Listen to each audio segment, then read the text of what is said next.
Section 8-3 পরে এই বিধানটা সংযুক্ত করে এই বিষয়ে কার্যপরিধি এবং নিয়োগের বিষয়ে আইন সংযুক্ত করা যেতে পারে এই বিষয়ে আমরা একমত হয়েছি। এটা একটা আমার মনে হয় ভালো অগ্রগতি আজকে। আর এই বিষয়ে পরে কোশ্চেন করলে পরে কথা বলবো। দ্বিতীয় বিষয় হচ্ছে কেয়ারটেকার সরকারের বিষয়ে। কেয়ারটেকার সরকার পুনঃপ্রবর্তিত হয়েছে প্রায় বলা যায়, যেটা অ্যাপিলেট ডিভিশনের জাস্টিস খায়রুল হকের রায়ের পরে বাতিল হয়ে গেছিল, সেটা রিভিউতে আছে এখন। যদিও 15th অ্যামেন্ডমেন্ট বাতিল হয়েছে আপনারা জানেন, অ্যাজ এ হোল বাতিল হয়নি। যে ভার্ডিক্টে দেয়া আছে 6টা বিষয় বাতিল এবং 3টা বিষয়ে পুনর্বহাল করা হয়েছে, যে বিষয়গুলো নিরীহ ছিল। এবং 6টা বিষয়ে বাতিলের মধ্যে আর্টিকেল 58 ক এবং ক 2 পরিচ্ছেদ, যেটা কেয়ারটেকার সরকারের বিধান সম্বলিত, সেটার 15th অ্যামেন্ডমেন্টে ফ্যাসিস্ট গভর্নমেন্ট যেভাবে বিলুপ্ত করা হয়েছিল সেটাকে আনকনস্টিটিউশনাল ডিক্লেয়ার করার ফলে আমরা ধরে নিতে পারি সেই বিধানগুলো এখন বহাল হয়েছে। যদি এটা অ্যাপিলেট ডিভিশনের রিভিউতে এখন পেন্ডিং না থাকতো তাহলে এখানেই সেটা বহাল হয়ে যেত। যাই হোক, সেটা আশা করি জনগণের পক্ষেই রায় আসবে, সেই বিচারাধীন বিষয়ের বেশি বলা উচিত নয়। তা এখন সেই কেয়ারটেকার প্রভিশন যেভাবে 58 কতে বা 52 ক পরিচ্ছেদে যে বিধানগুলো আছে গঠন প্রণালী সম্পর্কে, সেই সম্পর্কে বলা যায় যে এটা জুডিশিয়ারির মধ্যেই সীমাবদ্ধ, যে ইমিডিয়েটলি রিটায়ার্ড যে চিফ জাস্টিস থাকে তাকে দিয়ে শুরু হয় এবং সর্বশেষ অ্যাপিলেট ডিভিশন দিয়ে শেষ হয়, এবং একদম সর্বশেষ হচ্ছে যদি কেউ কোনো বিধান এ মতো একমত না হয় তাহলে রাষ্ট্রপতির দায়িত্ব নেয়। তো এখানে 2টা কথা আসছে। আমরা জাস্টিস খায়রুল হক নিজেই সেই ভার্ডিক্টে বলেছে, যেটা বাতিলের ভার্ডিক্ট, যে সামনে থেকে জুডিশিয়ারিকে বাদ রেখে যদি এই কেয়ারটেকারের প্রভিশন করা যায় এবং পরবর্তী 2টা জাতীয় সংসদে এই কেয়ারটেকারের অধীনে নির্বাচন করা যায়, সেটা অবশ্য ফ্যাসিস্ট গভর্নমেন্ট মানেনি, তাহলে সেটা বিবেচনা করতে পারে পার্লামেন্ট। এখন পার্লামেন্টে যেটা পরবর্তীতে ডিসকাস আরও হবে যদি পরবর্তী পার্লামেন্টে এই বিষয়ে আলোচনা হয়। এখন যদি আমরা জাতীয় ঐক্যমতের ভিত্তিতে বলতে পারি যে জুডিশিয়ারিকে বাদ রেখে যদি জাতীয় ঐক্যমতের ভিত্তিতে আরও 2-1টি প্রভিশন তার আগে রাখা যায়, যেটা একটা গ্রহণযোগ্য মতামতের ভিত্তিতে প্রধান উপদেষ্টা নিয়োগ হয় এবং প্রধান উপদেষ্টার পরামর্শে পরবর্তী উপদেষ্টাগুলো নিয়োগ হবে, যাদের সংসদ সদস্য হিসেবে নির্বাচনের যোগ্যতা থাকে তাদেরকে কনসিডার করা হয়। তো এখানে আরও অনেক বিধান আছে, কিন্তু অনেক সুপারিশ আসলেও সেই বিষয়ে আজকে কোনো বিস্তারিত আলোচনা হয়নি। যেটা মোটামুটি প্রেসে বলার মতো ওনারা বলেছেন কিনা আমি জানি না, সেটা হচ্ছে যে কেয়ারটেকার সরকার ব্যবস্থা পুনঃপ্রবর্তনের বিষয়ে সবাই একমত, সেটা বলার অপেক্ষা রাখে না। দ্বিতীয় হচ্ছে কেয়ারটেকার সরকারের বিধানের মধ্যে, গঠন প্রক্রিয়ার মধ্যে জুডিশিয়ারিকে বাদ রেখে তার আগে কি কি বিধান 1টা 2টা বা 3টা সংযুক্ত করা যায় সেই বিষয়ে দলগুলো আরও নিজেরা চিন্তা করে এই বিষয়ে মতামত দিবে। সেই বিষয়টা আর কয়েকদিন পরে ওনারা আলোচনার জন্য রাখবেন। এই পর্যন্ত আলোচনা হয়েছে। আমি যে কথাগুলো আজকে বলতে চাচ্ছি, এই পর্যন্ত আপনাদের সাথে যতবার কথা বলেছি, যতবার জাতীয় ঐক্য কমিশনের সাথে কথা বলেছি, আমরা কি কি সহযোগিতা আমাদের দলের পক্ষ থেকে, বিএনপির পক্ষ থেকে এবং আমাদের যারা যুগপথের সঙ্গে ছিল তাদের মধ্যে অনেকের পক্ষ থেকে, সবার কথা বলবো না, আমরা যে সহযোগিতাটা করেছি, আমি শুধু বিএনপির কথা বলবো না, আমাদের সঙ্গে সাথীদের কথাও বলবো। আমরা এই পর্যন্ত সর্বোচ্চ সহযোগিতা করে জাতীয় ঐক্যমত সৃষ্টির জন্য চেষ্টা করে এসেছি। প্রথম দিন থেকে আপনারা জানেন যে 3 তারিখের জুনে শুরু হয়েছে, পরে এখানে 17 জুন, 18, 19 তারিখ বা 20 তারিখ, 17, 18, 19 3 দিন অনবরত আলোচনা হয়েছে।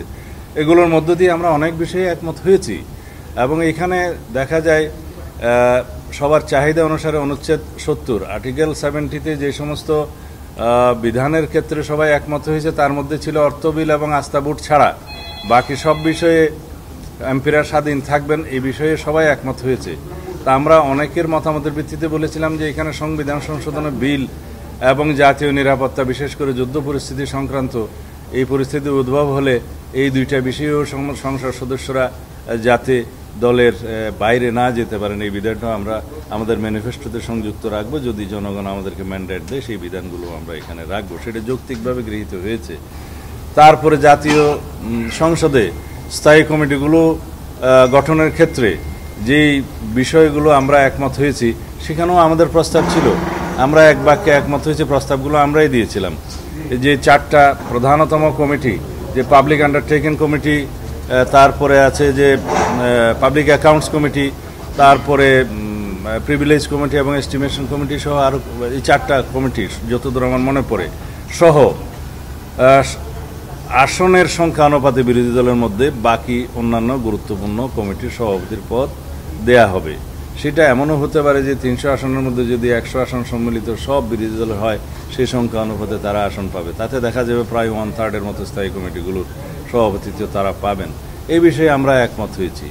এবং আপনারা জানেন যে যেহেতু প্রধানমন্ত্রীর মেয়াদের ক্ষেত্রে এখানে একটা প্রস্তাব এসছে, আমরাই নিজস্ব উদ্যোগে বলেছি যে কত মেয়াদ এবং কতবার এই বিতর্কে না যেয়ে আমরা বলেছি যে বৎসরের মধ্যে আসেন যে একটা প্রস্তাব আসা যায় কিনা যে একজন ব্যক্তি তার জীবদ্দশায় সর্বোচ্চ কত বছরের জন্য প্রধানমন্ত্রীত্বে বহাল থাকতে পারবেন। সেই বিষয়ে আমরা আমাদের দল থেকে আলোচনা করে এই প্রস্তাবের ভিত্তিতে আমরা পরে এটা অনুমোদন করিয়েছি যে কোনো ব্যক্তি সর্বোচ্চ 10 বছরের বেশি প্রধানমন্ত্রীর পদে বহাল থাকবেন না জীবদ্দশায়। সেটা আমাদের সহযোগিতা। আপনারা সবাই জানেন, জনমনে একটা ধারণা আছে যে এই মুহূর্তে যদি নির্বাচন হয়, হয়তোবা, আমি শিওর করে বলছি না, হয়তোবা জনমত বিএনপির পক্ষে যাবে, এরকম একটা ধারণা জনমনে আছে। তা আমরা যেহেতু নির্বাচন হওয়ার আগে আমরা এই বিষয়ে কিছু বলতে চাই না যে কারাই গভর্নমেন্ট ইন ওয়েটিং, বাট একটা পাবলিক পারসেপশন তো আছে। তারপরেও আমরা এই বিষয়ে নিজস্ব উদ্যোগে জাতির সাথে একটা ঐক্যমতে আসার জন্য একটা ব্যালেন্সড যাতে সরকার ব্যবস্থা হয়, যাতে স্বৈরাচারের ভবিষ্যতে কোনো উৎপত্তি না হয়, যাতে কোনোদিন ফ্যাসিস্টের উৎপাদন না হয় সংসদীয় ব্যবস্থায়, সেই জন্য আমরা একমত এসেছি। এটা আমাদের বিবেচনা এবং আমাদের পক্ষ থেকে এই প্রস্তাব। তারপরে আমরা যে সমস্ত বিষয়গুলোতে এসেছিলাম সেই বিষয়গুলো নিয়ে আমি কথা বলবো। যেমন সংবিধানের আরও বেশি যেগুলো প্রধান বিচারপতির বিষয়ে সংবিধানের যে আর্টিকেলটা আছে, যে আর্টিকেল 94(5)-এ বিশেষ করে রাষ্ট্রপতির যে ক্ষমতা প্রধান বিচারপতি নিয়োগের ক্ষেত্রে, যেটা তাকে আর্টিকেল 48 সাবসেকশন 3-তে দেয়া আছে, কিন্তু আবার আর্টিকেল 94(5)-এ এসে সেটা বিস্তারিত বলা আছে যে রাষ্ট্রপতি চিফ জাস্টিস নিয়োগ করবেন। সেই বিধানটা এমন ছিল যে রাষ্ট্রপতি চাইলে অ্যাপিলেট ডিভিশন কেন, হাইকোর্ট ডিভিশন কেন, একদম তার বাইরেও যে কোনো ব্যক্তিকে চিফ জাস্টিস নিয়োগের একটা ওপেন একটা প্রভিশন ছিল। সেই জায়গা থেকে আমরা এই প্রস্তাব করেছি এটা অ্যাপিলেট ডিভিশনে নিয়ে আসুন এবং অ্যাপিলেট ডিভিশনের জ্যেষ্ঠতম 2 জনের মধ্যে সীমাবদ্ধ করুন। আমাদের প্রাথমিক প্রস্তাব ছিল 3 জনের মধ্যে, যেহেতু হাউজের মতামতের ভিত্তিতে সবাই 2 জনের মধ্যে এগ্রিড হয়েছে, সেই বিষয়ে আমরা একমত হয়েছি। এবং এখানে শুধু একটি মাত্র দল ছাড়া, আমি নাম নেব না তাদের, বাকি সবাই উন্মুক্তভাবে বলেছে যে এটা গ্রহণযোগ্য। কারণ আমরা যদি ভবিষ্যতে বিতর্কিত, আমি আগের বিচারপতির নাম নিতে চাই না যাদেরকে দেশ ছাড়া করতে হয়েছে, তারা তো চূড়ান্ত বিতর্কিত ছিল, তারপরেও ওইভাবে দেশ ছাড়া করাটা গণতান্ত্রিক ছিল এবং একটা হস্তক্ষেপ ছিল বিচার বিভাগের প্রতি, সেটা আমরা সমালোচনা করি। কিন্তু তারপরেও সেই রকম কোনো বিচারপতি যাতে একদম ফিক্সড হয়ে গেলে চিফ জাস্টিস না হতে পারেন, সেই জন্য একটা চয়েস রাখা হলো, রাষ্ট্রপতির সামনে নির্ধারণ করে দেয়া হলো। আগের মতো এভাবে ওপেন থাকলো না। সেখানে আমরা একমত হয়েছিলাম এবং সেটা আমাদেরই প্রস্তাব ছিল। আমরা এই সংবিধানের 131টা এই সংস্কার কমিশন, সংবিধান সংক্রান্ত সংস্কার কমিশন, সেখানে আমরা লিখিতভাবে প্রত্যেকটা দফাওয়ারি জবাব দিয়েছি, মতামত দিয়েছি, আলোচনা করেছি, একমত হয়েছি। শুধুমাত্র অল্প কিছু ক্ষেত্রে আমরা ভিন্ন মত পোষণ করেছি, মতামত দিয়েছি। এগুলো আমাদের দলের পক্ষ থেকে আমরা বিস্তারিত দিয়েছি। অন্য কোনো দলের পক্ষে বিস্তারিত সুপারিশের প্রেক্ষিতে কোনো মতামত দেওয়া হয়েছে বলে আমার তেমন জানা নাই, দিলে ভালো। আর অন্যান্য বিষয়ে যেমন আমরা ন্যায়পাল নিয়োগ আইনের ক্ষেত্রে আমরা বলেছি ন্যায়পালকে শক্তিশালী করা হবে, ন্যায়পালকে একটা ইনস্টিটিউশন বানানো হবে, ন্যায়পালের জন্য একটা সেক্রেটারিয়েট গঠন করা হবে, ন্যায়পালের আইনটা যুগ উপযোগী করা হবে, ন্যায়পালের হাতে অনেক ক্ষমতা দেওয়া হবে। এই বিষয়ে আমরা একমত হয়েছি। এগুলো সব সংবিধান সংশোধন সংক্রান্ত সমস্ত বিলের ক্ষেত্রে আমাদের সহযোগিতা। এখন যদি কেউ বলে যে বিএনপির কারণেই বোধহয় সমঝোতা হচ্ছে না, এরকম একটা বাজারে রিউমার আছে, আমরা শুনেছি যে এগুলো কারা ছড়াচ্ছে, কেন ছড়াচ্ছে জানি না। যাই হোক, এগুলো আমার বক্তব্য। যদি সংবিধান সংক্রান্ত আরও কোনো বিষয়ে আপনাদের প্রশ্ন থাকে, সেই বিষয়ে আমি you are at liberty to ask me anything. আমি সেটার প্রশ্নের জবাব দিতে তৈরি আছি। আর অন্যান্য বিষয়গুলো আমি আজকে বিস্তারিত এই জন্যই বলছি যে আমাদের দলের নামে বা বিএনপির জন্য সহযোগিতা হচ্ছে না, এই তকমাটা যেন আমাদের না লাগে। আমরাই সর্বোচ্চ সহযোগিতা করে যাচ্ছি একটা জাতীয় ঐক্যমত্যে আসার জন্য, এবং কোনো বিষয়ে যাতে আমাদেরকে এইরকম অবস্থায় না যেতে হয় যে জাতীয় ঐক্যমতের ক্ষেত্রে আমরা যেন সমস্ত বিষয়ে একমত হতে না পারলেও ম্যাক্সিমাম বিষয়ে মেজর ইস্যুসগুলোতে যাতে আমরা একমত হতে পারি সেই বিষয়ে যেন আমরা যাই, সেই জন্য আমাদের চূড়ান্ত সহযোগিতা আছে এবং আপনারা প্রতিনিয়ত সেটা দেখতে পাচ্ছেন। আমি আপনাদের নলেজের জন্য কিছু জিনিস আপনাদেরকে স্মরণ করিয়ে দিতে চাই। যেমন সংস্কার কমিশন সংক্রান্ত 6টা বড় সংস্কার কমিশন প্রথম গঠন হয়েছিল।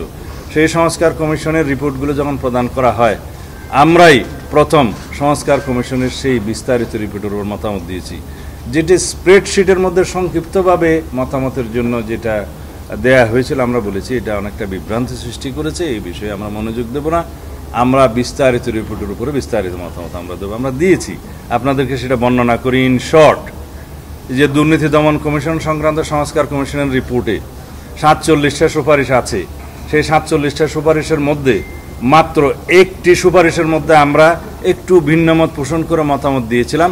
সেটা একটা আইন পরিবর্তন সংক্রান্ত ছিল। সেটা একটা এটা হচ্ছে যে এনবিআর আয়কর আইনের একটা সংশ্লিষ্ট ধারা, খুব সম্ভবত 309 ধারার সংশোধনের ক্ষেত্রে বলা আছে। এই বিষয়ে আমরা একটু সামান্য অবজারভেশন দিয়ে বাকি সব বিষয়ে আমরা একমত পোষণ করেছি। একদম সম্পূর্ণ বলা যায় যে 100%। এইখানে দুদকের ক্ষেত্রে আমি আরও একটু প্রশংসা করি দুর্নীতি দমন কমিশন সংস্কার কমিশন সংক্রান্ত রিপোর্টের ক্ষেত্রে। আপনারা ওখানে দেখবেন, যদি বইটা আপনাদের থাকে, 14, 15 এবং 16 পৃষ্ঠায় 16, 17 এবং 18 যে সুপারিশগুলো দেওয়া হয়েছে সার্চ কমিটি, যাচাই বাছাই কমিটি সংক্রান্ত, তাদের যে কার্য পরিধি এবং গঠন প্রণালী এবং তাদের দুর্নীতি দমন কমিশনের ট্রান্সপারেন্সির জন্য যে সমস্ত কথা ওখানে বলা আছে যাচাই বাছাই কমিটির এখতিয়ারের মধ্যে, এগুলো these are all good proposals. আমরা এগুলো প্রশংসা করেছি। তবে এটাও বলি যে ওগুলো স্বয়ংসম্পূর্ণ নয়। যখন আইনটা রেটিফিকেশন হবে, ওখানে আরও কিছু কিছু সংশোধনের প্রয়োজন হবে। এবং ওভারঅল কথা হচ্ছে যে আমরা একটা জবাবদিহিমূলক, স্বচ্ছতামূলক এবং এটাকে এগুলো ইংরেজিতে বললেই বোধহয় ভালো, এবং মানে খুব ট্রান্সপারেন্ট, অ্যাকাউন্টেবল এবং একটা স্ট্রং দুর্নীতি দমন কমিশন আমরা চাই, যেখানে তাদের জবাবদিহিতা থাকবে, তাদের স্বচ্ছতা থাকবে এবং তারা সময়ে সময়ে তাদের কার্যক্রম সম্পর্কে জনগণকে অভিহিত করবে, জনগণ জানবে। আগে যেমন এই দুর্নীতি দমন কমিশনকে একটা মানে বিরোধী দল দমনের হাতিয়ারে পরিণত করেছিল, সেরকম যেন আমরা ভবিষ্যতে না দেখি।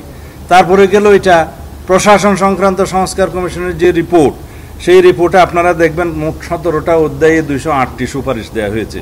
তার মধ্যে আমরা মোটামুটি 127টির ব্যাপারে আমাদের সম্পূর্ণ একমত মতামত প্রদর্শন করেছি। আর বাকি থাকলো কয়টা? মাত্র 21টা। সেই 21টার মধ্যে 16টার মধ্যে আমরা একটু মতামত সহ ভিন্নমত পোষণ করেছি। বাকি শুধুমাত্র কয়েকটাতে আমরা একমত হতে পারিনি, সেগুলো একটু ডিফেক্টিভ ছিল। সেটা তাদেরকে জিজ্ঞেস করলেই হবে। তারা যেমন বিভিন্ন প্রদেশ করতে বলেছে, সেটার সাথে জাতীয়ভাবে কেউ এটা মেনে নেয় নাই, কারণ আমাদের এখানে প্রদেশের যে ধারণা সেটা ঠিক নয়। বিভাগের ব্যাপারে কোনো কথা বলেছে, সেটা অযৌক্তিকভাবে বলেছে। যাই হোক, এগুলো আমি বিস্তারিত এখানে যাব না। আরেকটা কমিশন হচ্ছে বিচার বিভাগীয় কমিশন, বিচার বিভাগ সংক্রান্ত কমিশন। সরি, এই ক্ষেত্রে 28টা অধ্যায়ের মধ্যে আমরা যে গুরুত্বপূর্ণ সুপারিশগুলো দেখেছি, মোট 89 রিকমেন্ডেশনস আমরা তাদের পেয়েছি। তার মধ্যে বলা যায় সরাসরি 62টা রিকমেন্ডেশনের আমরা যেহেতু লিখিত জবাব দিচ্ছি, আপনারা পরীক্ষা করতে পারবেন, এগুলো পাবলিক ডকুমেন্ট হিসেবে তাদের কাছে আছে। 62টা রিকমেন্ডেশনের ব্যাপারে আমরা সরাসরি ইয়েস বলেছি যে আমরা সম্মত। কিন্তু বিচার বিভাগ সংস্কারের আপার বডি এবং কনস্টিটিউশনালের যে সমস্ত বিধান সংস্কার করা দরকার for the complete independence of the judiciary, সেই সমস্ত সকল ক্ষেত্রে আমরা একমত। শুধুমাত্র লোয়ার জুডিশিয়ারির কিছু কিছু প্রসিডিউরাল ক্ষেত্রে, এবং যেমন আপনারা জানেন যে প্রসিকিউশন সার্ভিস সহ আরও কিছু কিছু সার্ভিস ইন্ট্রোডিউস করার ক্ষেত্রে আমাদের কিছু কিছু মতামত সহ ভিন্ন মতামত আছে, সেটা আমরা দিয়েছি। এবং সেগুলোর সংখ্যা খুবই কম, সেটা মাত্র 18টি বিষয়ে আমরা ভিন্নমত সহ মতামত দিয়েছি। শুধুমাত্র আংশিকভাবে একমত হয়েছি কয়েকটায়। বলা যায় যে এগুলো সবই এখন ওয়ার্কেবল, এখন সবগুলোই আমরা অনুমোদন করেছি বলা যায়।